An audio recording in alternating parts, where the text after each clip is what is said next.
Really late video is late.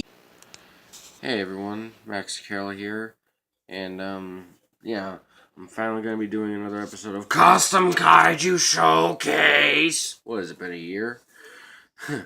Yeah, I'm gonna be doing a review on my custom repaint of the Yamakatsu 70s MechaGodzilla. So let's get started. When I got the figure, the sculpt was good, and it is good. I won't deny that. It's a very accurate sculpt, really dead on to the movie. But one problem, the paint job was horrible. So I gave it the custom repaint treatment, and I think it looks a lot better. So, yeah, let's get started.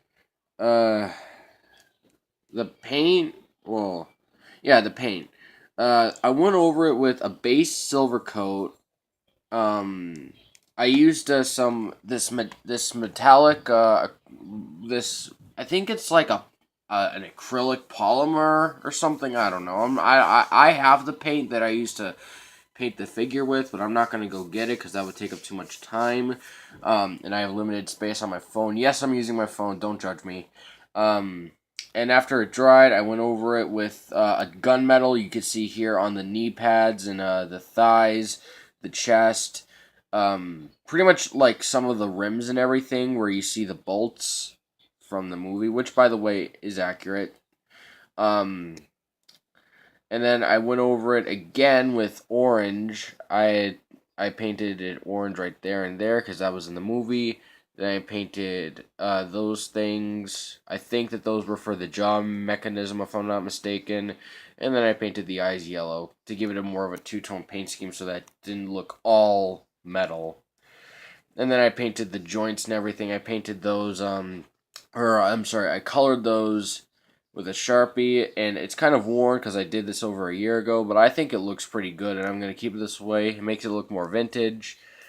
Articulation, it's kind of sad, but for 83, it's good. That's when this figure came out, in 1983. The arms can rotate 360 degrees. Also, by the way, yes, I'm doing this one hand. I apologize for the gorilla videography. Legs can rotate 360. I'm not going to do it, though, because that'll take up too much time, and these are real stiff legs. And the tail, don't know if you can see it that well, but the tail, yes, it can rotate a full 360 degrees. Scale, I had to put these clay things on the bottom of his feet because he was way too short. So, yeah. Scale, let's start off with a figure that I've compared this one to sometime before, the 1974 Godzilla. Yeah, it depends on what you're standing them on. In some cases, Godzilla can look taller than MechaGodzilla, but in other cases, they can both look the same height. You just have to get the proportion correctly, and I'm going to fix the tail soon. So, yeah. Moving Godzilla out of the way, let me bring in my newly acquired at G-Fest, my Bandai Creations Gigan figure. This is the first figure I got there. Watch my G-Fest 23 haul video. This isn't accurate. Before you say anything, this is not accurate. Well, it depends on how you have them standing, but, like, if you have them like this, like how I have to have MG, otherwise he can't stand, this is inaccurate. He was 55 meters in his movie. He was 65 meters in his movie. And yes, I know the stats. Don't ask me where, because you guys will laugh. Wikizilla. Yes, Wikizilla. Bringing in some other versions. I have all three versions in vinyl form of MechaGodzilla. Let me bring in my 93 MechaGodzilla, who I have to stand up. Oh, looks like I don't. He has warped feet. That's why I was doing that. Nah. I mean, they look good together, don't get me wrong, but this is inaccurate. Like I said, this is not accurate. Again, 55 meters. He was 120 meters in the movie. Now, finally, we bring in my favorite MechaGodzilla of all time. If you haven't guessed by now, then you do not know process of elimination. Kaiju. From Godzilla Tokyo SOS. And yes, it is the new one from the 2016 line because it has the normal arm. Like this, yeah, that could be classed as accurate because he is 60 meters and he is 55 meters, so I guess this is accurate, but if you have them like this, no. They look good, though, together, nonetheless, I'll give them that. And then, getting Kaiju out of the way, let me bring in one of my birthday presents, which I'm not going to do a birthday haul video for this year because I got a pretty pathetic haul, but I am going to be showing NECA 2014 Godzilla, which I got for my birthday. Found it at Toys R Us clearance aisle. So yeah, not accurate. Way not accurate. 108.2 meters versus 55 meters.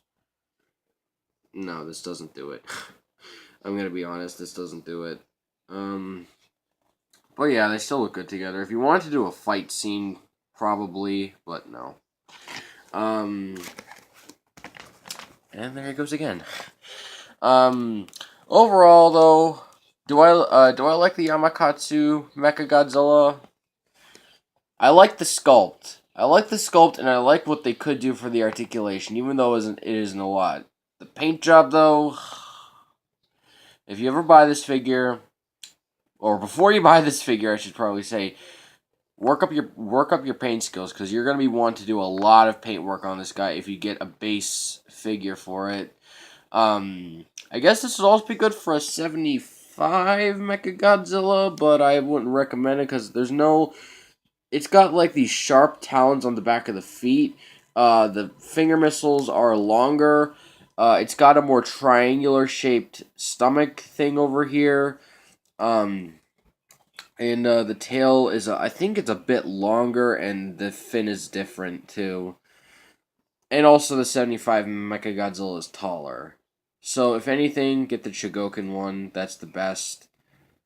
So yeah, overall, this is my review. Custom Kaiju Showcase Episode 2 of my Yamakatsu 70s MechaGodzilla. I promise it won't take this long to get out a third one. Or I can't promise that, but I will try. Unlike last time. Yeah. Bye. Stay tuned for my other stuff. I got some mini-mates on the way to review. And yeah. Bye!